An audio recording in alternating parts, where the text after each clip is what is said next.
Then the people of the tribe of Dan rebuilt the town and lived there.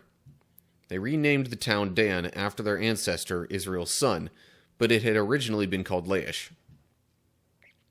Then they set up the carved image, and they appointed Jonathan, son of Gershom, son of Moses, as their priest. This family continued as priests for the tribe of Dan until the exile. So Micah's carved image was worshipped by the tribe of Dan as long as the tabernacle of God remained at Shiloh. What's up, cool people? My name's Matt. Welcome back to our Bible study. Alright. So we're looking at Judges chapter 18. Still no word on who's really the current judge or any situation like that after Samson. The chapter 17 involves some guy named Micah who had an idol made, or actually his mother had an idol made, but gave it to him and he started worshiping it. And then a Levite came along who was trying to find a new place to live. Micah invites him to live there and essentially assumes that his idol worship is okay with God because he has a Levite there as his personal priest. But maybe that hints at the kind of stuff we have going on in the kind of section title here at the start of the chapter. But anyway, we'll just have to see what it says. So, here we go. Judges chapter 18. Now in those days, Israel had no king, and the tribe of Dan was trying to find a place where they could settle, for they had not yet moved into the land assigned to them when the land was divided among the tribes of Israel. So the men of Dan chose from their clans 5 capable warriors from the towns of Zorah and Eshtaol to scout out a land for them to settle in. When these warriors arrived in the hill country of Ephraim, they came to Micah's house and spent the night there. While at Micah's house, they recognized the young Levite's accent, so they went over and asked him, "Who brought you here, and what are you doing in this place? Why are you here?" He told them about his agreement with Micah and that he had been hired as Micah's personal priest. Okay, so there's the connection. So it seems chapter 17 was more so a setup for this chapter. Or at least as much setting that up as anything else. But, so Israel had no king because, it was established previously that God didn't want them to have a king. At least not an earthly king. Basically that the Lord would be their king. But anyway, but they did have, the judges who would usually kind of, help lead the people of Israel, and for sure, definitely, help rescue them from the oppressor of the moment. But they only got oppressed because they fell away from God. So it was kind of a punishment of sorts. But, yeah. Because they had no king, and were generally tending to fall away from God, it was all kinds of, just, for lack of a better way to put it, crazy stuff going on. And lots of not exactly following God that they did in these times. And the tribe of Dan specifically just really apparently had a lot of trouble actually settling in anywhere in the promised land. So they're trying to find a place to settle. They get to the hill country of Ephraim, where Micah's house is. Find the young Levite, and just try and figure out why he's there. But, then we get to verse 5. Then they said, they being the warriors, I guess. Then they said, "Ask God whether or not our journey will be successful." "Go in peace," the priest replied. for the Lord is watching over your journey." So the 5 men went on to the town of Laish, where they noticed the people living carefree lives like the Sidonians. They were peaceful and secure. The people were also wealthy because their land was very fertile, and they lived a great distance from Sidon and had no allies nearby. Okay. I guess it's implied that, this town of Laish would be a good place for them to settle. I mean, fertile land definitely sounds like a good thing. And I guess given that the people living there had no allies nearby, that would have made it relatively easy to conquer. Let me take a look at the footnote here. The meaning of the Hebrew is uncertain. Great. I don't know if that's specifically for the word secure there, but it's implied that, everybody lived as if they were safe and nothing could really go wrong. And then verse 8. When the men returned to Zorah and Eshtaol, their relatives asked them, "What did you find?" The men replied, "Come on, let's attack them. We have seen the land, and it is very good. What are you waiting for? Don't hesitate to go and take possession of it. When you get there, you will find the people living carefree lives. God has given us a spacious and fertile land, lacking in nothing." So 600 men from the tribe of Dan, armed with weapons of war, set out from Zorah and Eshtaol. They camped at a place west of Kiriath Jearim in Judah, which is called Mahane-dan to this day.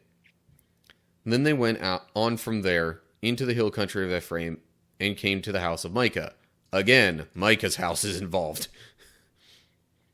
Maybe it was just at a convenient spot to camp out between the... I don't know. Anyway.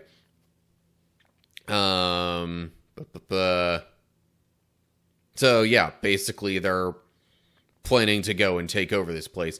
Also, 600 men, not exactly a lot, but definitely more than what God has used in previous situations. So, it's not a totally absurd idea that they would possibly be able to conquer this place. Also, footnote there at Mahane-dan means the camp of Dan. Okay, makes sense.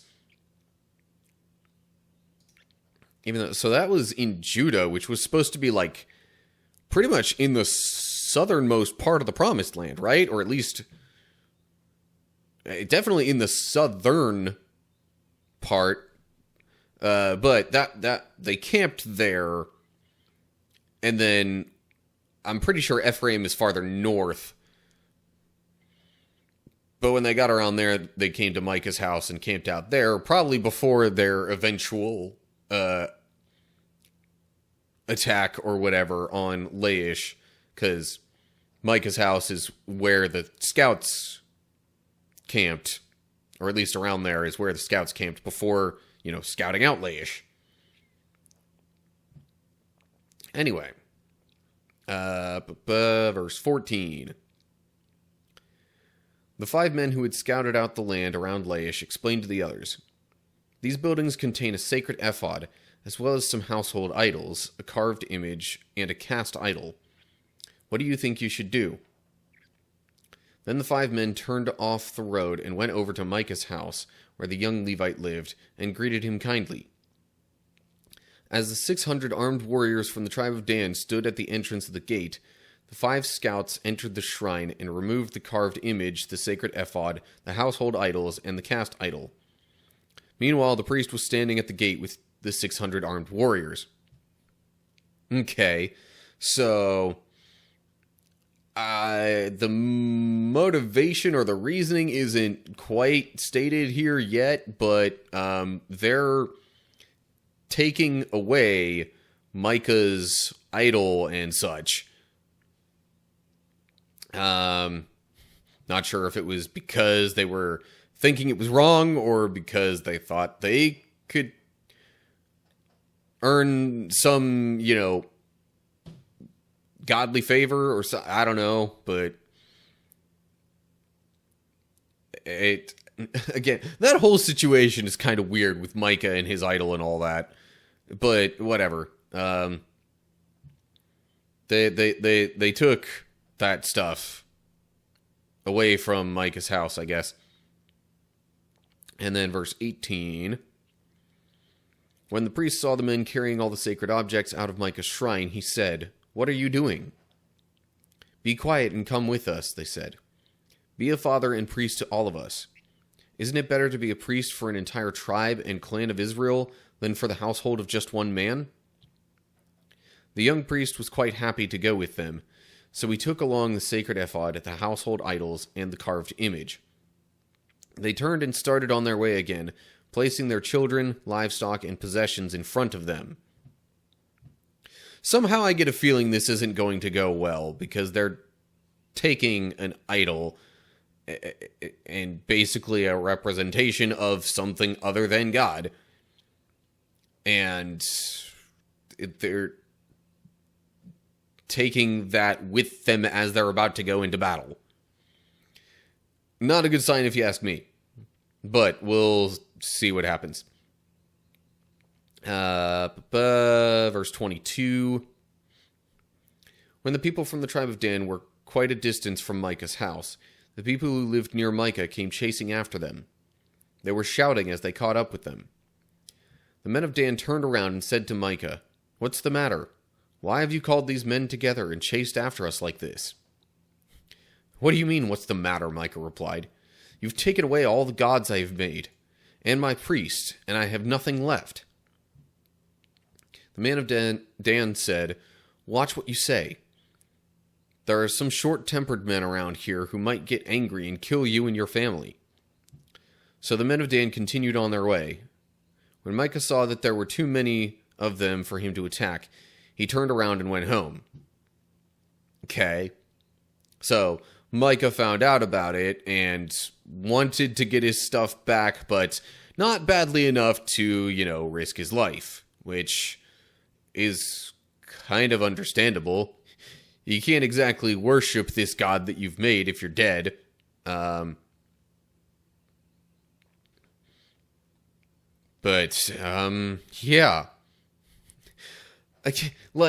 I'm trying to make sense of all this in my head, and, I understand what's happening, but, the motivations. I usually try and understand the why of a bunch of this stuff, but can't say I'm really getting that figured out as of yet. Why is all this important? Maybe we'll see here in a moment. Anyway, verse 27. Then with Micah's idols and his priest, the men of Dan came to the town of Laish, whose people were peaceful and secure. They attacked with swords and burned the town to the ground. There was no one to rescue the people, for they lived a great distance from Sidon and had no allies nearby. This happened in the valley near Beth Rehob. Then the people of the tribe of Dan rebuilt the town and lived there. They renamed the town Dan after their ancestor, Israel's son, but it had originally been called Laish. Then they set up the carved image, and they appointed Jonathan, son of Gershom, son of Moses, as their priest. This family continued as priests for the tribe of Dan until the exile. So Micah's carved image was worshipped by the tribe of Dan as long as the tabernacle of God remained at Shiloh. Okay, so I think I've kind of put all the pieces together here. So essentially, this is the backstory of the tribe of Dan, A, finally getting settled somewhere, and B, worshiping something other than the Lord. Apparently, throughout the entire time that, the tribes and, so it says the exile, and it capitalizes the E in exile here. So that kind of makes me think that it's the exile that happens later on after Israel becomes a kingdom and then splits into two kingdoms, and then other people take over. I know Babylon takes over at least most, if not all of it. It definitely takes possession of one of the kingdoms, if not both. But anyway, after other people take over, post all of that happening, then there's a greater exile of the Israelites from the Promised Land in order to try and, like, integrate them into the broader society of the kingdom that then rules over them. So I'm assuming that when it says this family continued as priests for the tribe of Dan until the exile, that's the time frame that it's talking about. So basically, there's a bunch of other stuff that's going to happen throughout the Old Testament that we'll read. And all the while, this particular family serves as priests in Dan, and the tribe as a whole winds up worshiping this other idol thing instead of the Lord for that entire time, as long as the tabernacle of God remained at Shiloh. Now, it does say the tabernacle, eventually there's like a more permanent temple structure built, but I see no reason why. Well, because that's when the greater kingdom is established. So anyway, the point is, for a significant amount of time, while the rest of the tribes of Israel are at least sometimes worshiping the Lord and going to the tabernacle to, make certain offerings and hold certain festivals and things like that, the tribe of Dan might not be going along with all that. Anyway, but I guess the good news for Dan is they found a place to settle. The bad news is they don't really seem to be worshiping the Lord as they should. And then footnote here real quick. As in an ancient Hebrew tradition, some Greek manuscripts and Latin Vulgates, as well as the Masoretic text, reads son of Manasseh rather than son of Moses. Okay. But anyway, still, I guess descended from Manasseh doesn't necessarily mean descended from Moses, although there could have been a connection there that would have both be possible. Anyway, not a big deal. I mean, it's somewhat important, but not like story-altering level of important. So anyway, all right. I guess that then wraps up chapter 18, now that I've finally made some sense out of what's going on with all this, and the tie-in with Micah and the idol there, because that's the idol that the tribe of Dan winds up worshiping throughout all this. But anyway, okay, so now the whole thing with Micah and the idol and the Levite makes a little more sense. At least its inclusion in the book of Judges makes more sense, because it was kind of relevant to what happened with the tribe of Dan and what they did as they were finding a place to finally settle in. So at least there's that. It's still weird what they did, but oh well. It's just one of those things where people were just kind of doing their own thing, I guess. Because there was no king in Israel. Nobody, guiding them in how they should live, I guess. I don't know. Anyway. So, as always, like and share if you enjoyed the video. Subscribe to the channel and click the bell if you're on YouTube to get updates when I post new videos. If you're seeing this over on Rumble, give me a follow there, or whatever else might be appropriate for your viewing platform. Whatever the case is, look down in the description to get info on other social media pages and all that good stuff. And leave comments down below there with any thoughts you have. So that's going to do it for now. Hope you're all doing well. Hopefully I'll see you soon for another video. But whatever the case is, till next time, stay cool, people.